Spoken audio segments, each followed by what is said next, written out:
lumaki sa simbahan, akin lamang ikikwento ang aking mga naranasan. Mula ng pagkabata di ko nakita ang aking ama. Madalas kong iniisip kung ano ang itsura niya. 7 taon ako nung pinaampun ako ng mahal kong ina. Musmus pala mga yagad ng inalis sa pangangalaga nila. Ako ay umiiyak dahil ayokong sumama, ngunit ako ay walang magawa dahil yun ang kagustuhan nila.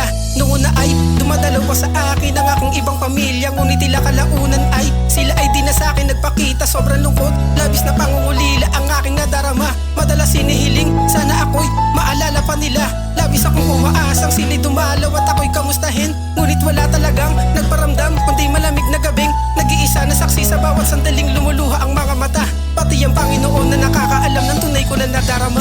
Pipilitin kong mabuhay kahit na iniwan nyo.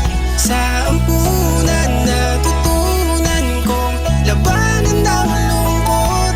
Kahit di madali ay kakayanin ko.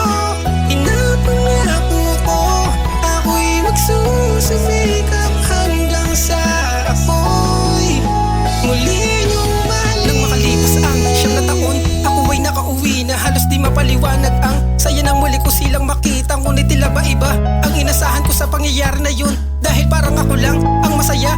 Panginoon, ba't ganon? Maano po bang mali?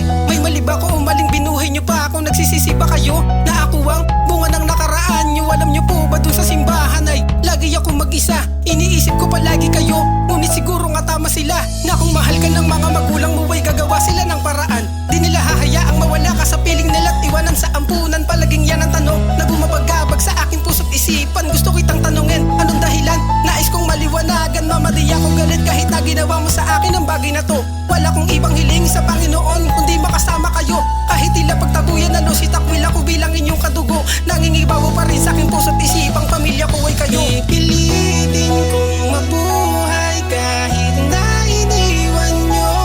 Sa ampunan natutunan kong labanan ng lungkot. Kahit di madali ay kakayanin ko. Pinapangako ko ako'y magsusumikap hanggang sa ako'y muli niyong mahalin. Ako'y magsusumikap hanggang sa ako'y